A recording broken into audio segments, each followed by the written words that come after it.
Hello students, I Rakesh Chauhan welcome you all in the e-learning classes of physics initiated by Suraj Group of Schools. Today in this video we are going to discuss about a very important topic of chapter 5, that is laws of motion, and the name of that topic is impulse. So सबसे पहले हम बात करेंगे impulse होता क्या है. So impulse is a kind of force which act for a small interval of time.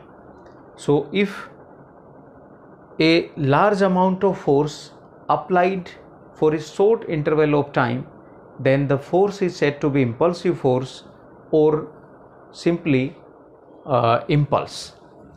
So how we can define the impulse? A force acting on a body acting for a short interval of time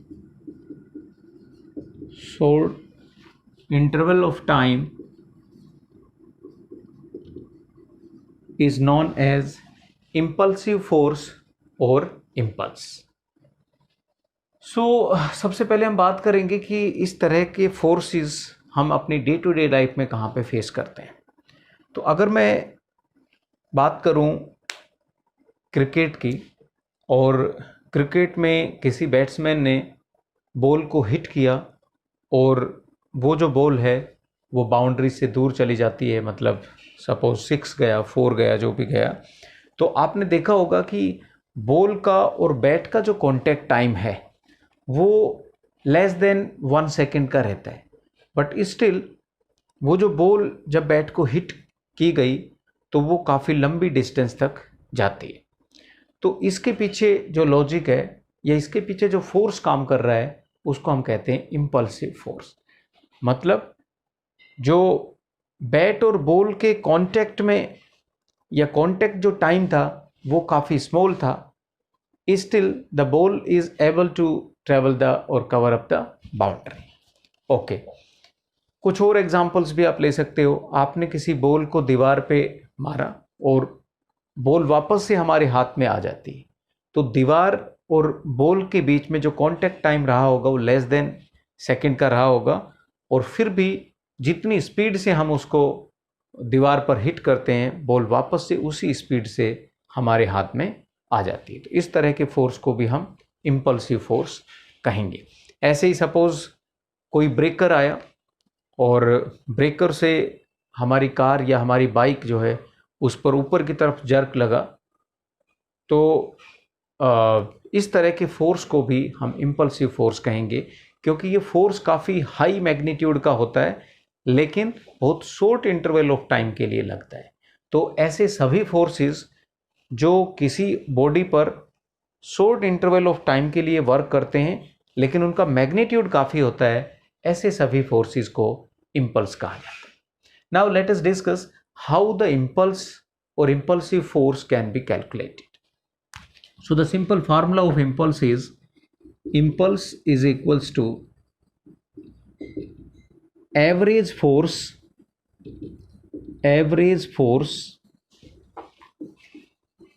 multiplied by time duration. Since the force is not actually constant, suppose the ball is hitting this wall.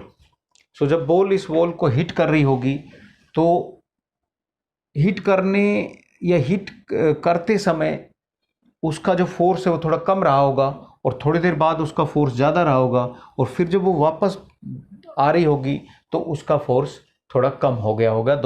या आप इस तरीके से भी इसको समझ सकते हो कि ये जो फोर्स है ये एक्चुअल में कांस्टेंट वर्क नहीं करता है. जैसे मैं इस दीवार को ही पुश कर रहा हूँ सपोज, तो ऐसा जरूरी नहीं है कि मैंने एक साथ इतना फोर्स एक्सर्ट किया हो. सेम मैं बॉल से हिट कर रहा हूँ इस दीवार को, तो शुरुआत में जीरो फोर्स, जैसे ही कांटेक्ट में आई तो फोर्स धीरे धीरे इंक्रीज होगा, मैक्सिमम वैल्यू को अचीव करेगा, और फिर जब बॉल वापस से उससे दूर जा रही होगी बॉल से तो धीरे धीरे वापस से कम होता जाएगा. तो इसलिए हम यहाँ पे जो फोर्स लेते हैं वो एवरेज फोर्स लेते हैं इम्पल्स के केस में. So average force multiplied by time duration, that is delta t. So this is how we define the impulse. और वी कैलकुलेट द इम्पल्स। यहाँ से हम इसकी यूनिट भी निकाल सकते हैं। फोर्स की यूनिट होगी न्यूटन एंड टाइम की यूनिट हो जाएगी second. So Newton into second will be the unit of impulse. Okay, now let us discuss about the very important theorem, that is impulse momentum theorem. So next topic we are going to discuss is impulse momentum theorem. So let us discuss the impulse momentum theorem. So first we will write down its statement. According to impulse momentum theorem, the total impulse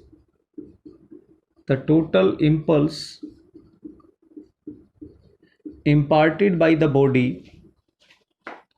imparted on the body, we can say, is equal to change in its linear momentum.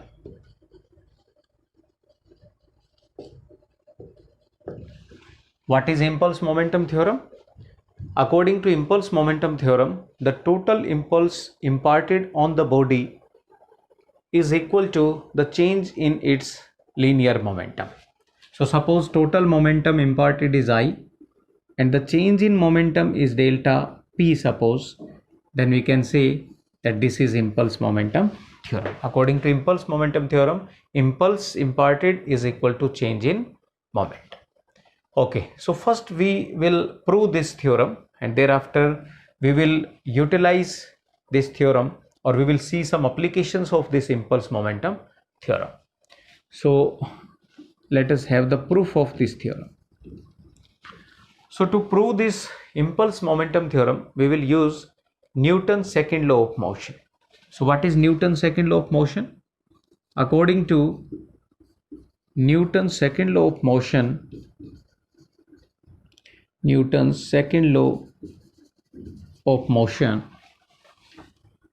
force is equals to rate of change of linear momentum. Force is equal to rate of change of linear momentum, dp upon dt. From here, if I write down dp is equals to f into dt, and now if I integrate this both sides, integrating both sides, so we will have integration dp is equals to integration f dt. Here the variable is momentum, so let us have the lower limit as initial momentum and upper limit as final momentum. And here the variable is time, so at t is equal to 0 the momentum was pi, and at t is equal to t the momentum becomes pm. So these were the limits. Now integration of dp is p and the limits are from pi to or pf, and here f is constant and integration dt that comes out to be t, and the limits are 0 to t. So if I put upper limit pf here, it will become pf minus lower limit, that is pi, is equals to f t minus 0, upper limit minus lower limit, and this is nothing but change in momentum, that is delta p, and this is force into time duration, this is impulse. So change in momentum is equals to impulse, or impulse is equal to change in momentum. This is how you can prove the impulse momentum theorem.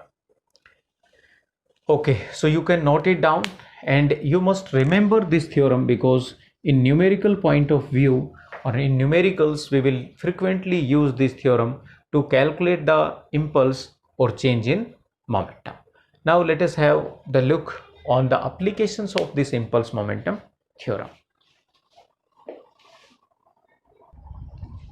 Okay, now let us discuss the applications of impulse momentum theorem. So as we all know that impulse is equal to change in momentum according to impulse momentum theorem. So this delta p or impulse can be written as average force into time duration, according to the definition of impulse. So from here, if I calculate average force is equals to delta P upon delta T. So if delta P is constant, that is the change in momentum is fixed, then if I increase the value of time duration, then the effect of force will be decreased, or the average force will be decreased. So this concept is utilized in various applications. So the first application we are going to consider is the designing of soakers. Designing of soakers of the vehicles. So जितने भी vehicle हैं उनके जो सोकर design होते हैं उनका जो प्रिंसिपल है वो इम्पल्स मोमेंटम थ्योरम है, इस तरीके से हम समझ सकते हैं।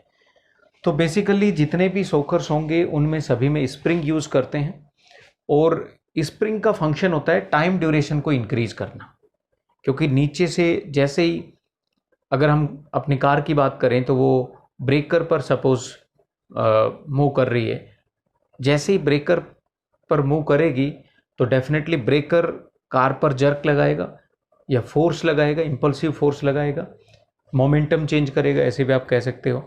तो वो जो स्प्रिंग्स हैं वो एक्चुअल में उस फोर्स को ऊपर तक पहुंचने में उस फोर्स का टाइम ड्यूरेशन बढ़ा देते हैं, और टाइम ड्यूरेशन बढ़ाने की वजह से जो एवरेज फोर्स एक्सपीरियंस किया जाएगा कार में बैठने वाले लोगों से, तो वो जो फोर्स है वो एक्चुअल में उनको कम एक्सपीरियंस होगा। So that is the function of shockers, to increase the time duration so that the average force experienced can be lower. Okay, so that is the one application of this principle, or we can say the impulse momentum theorem.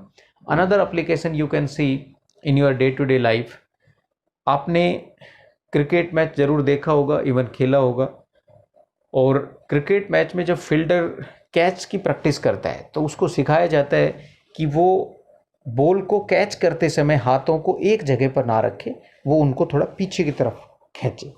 तो पीछे की तरफ खींचने से क्या होगा, ball का time duration बढ़ जाएगा। हमारे हाथ पर जो बॉल एकदम से लगने वाली थी, अगर हम उसका थोड़ा टाइम ड्यूरेशन बढ़ा दें कैच करते समय, तो बॉल का जो इम्पैक्ट है जो बॉल को हमारे हाथ पर जो फोर्स लगाना था उसके इम्पैक्ट को हमने कम कर दिया है by increasing the time duration. So the fielder, second application we can say, the fielder draws his hands backward while catching the ball.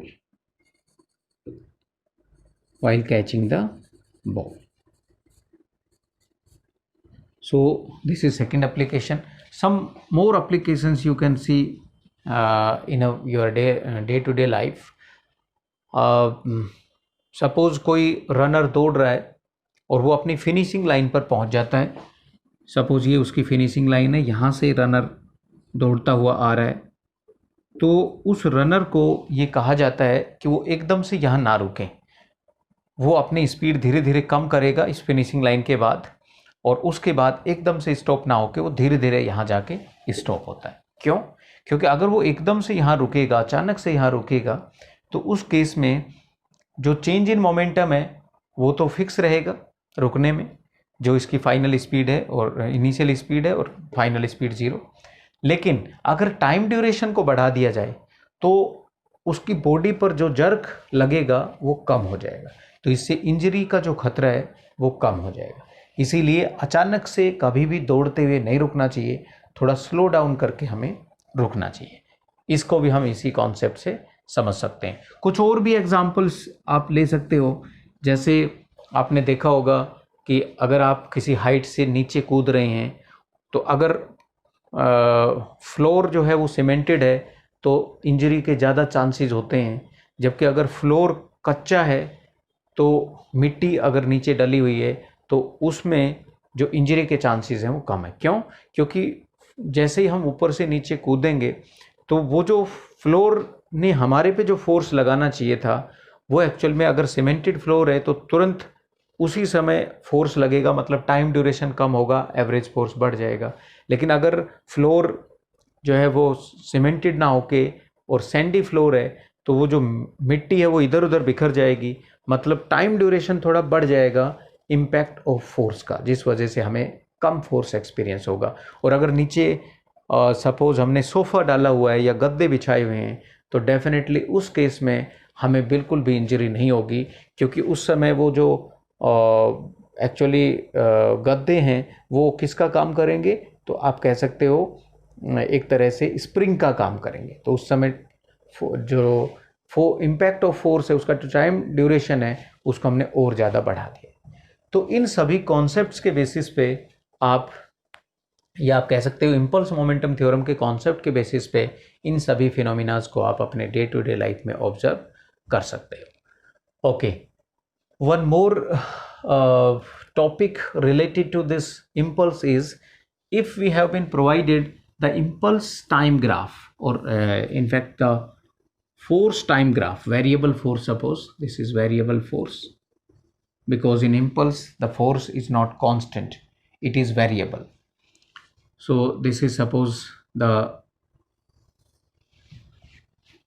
force or variable force time graph. सो अगर हमें फोर्स टाइम ग्राफ दे रखा हो और impulse find out करना हो तो हम इसका एरिया फाइंड आउट कर लेते हैं, एरिया कैलकुलेट कर लेते हैं फोर्स टाइम ग्राफ का, तो वो इम्पल्स को रिप्रेजेंट करता है। किस तरीके से इसको अपन समझ लेते हैं एक बार। सपोज ये हमारे पास इम्पल्स या कह सकते हो फोर्स टाइम ग्राफ है।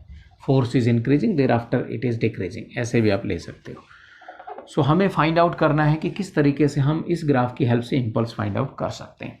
तो हम क्या करें, अगर मैं यहाँ पर एक छोटी सी स्ट्रिप लेता हूँ इस तरह की और इसका एरिया कैलकुलेट करता हूँ, सपोज ये है डेल्टा टी टाइम ड्यूरेशन, और यहाँ से यहाँ तक मैं अगर फोर्स की एवरेज वैल्यू को कॉन्स्टेंट मान लेता हूँ, एफ एवरेज ले लेता हूँ, तो इसका एरिया क्या होगा, तो ये एक रेक्टेंगल मान सकते हैं ऑलमोस्ट, और इस रेक्टेंगल का एरिया होगा length into breadth. So in place of length it is delta T and in place of breadth it is F average, and you know that average force into time duration is impulse. So the area of this strip give the impulse. So somehow if we are able to find out the complete area, then this complete area will represent the impulse. So therefore you must always remember that the area under force time graph gives the impulse. So इस पे कई questions जो हैं वो दिए हुए हैं book में, तो इन क्वेश्चंस को भी हम डिस्कस करेंगे। लेकिन आपको ये कॉन्सेप्ट पता होना चाहिए कि अगर आपको फोर्स टाइम ग्राफ दे रखा है तो इम्पल्स कैसे कैलकुलेट किया जाता है। किस तरीके से कैलकुलेट करते हैं, by simply calculating the area under force time graph. जैसे वेलोसिटी टाइम ग्राफ का जो एरिया है वो डिस्प्लेसमेंट को रिप्रेजेंट करता है, ऐसे ही फोर्स टाइम ग्राफ का जो एरिया है वो इम्पल्स को रिप्रेजेंट करता है। So this is all for this topic, that is impulse. Thank you very much for watching the video.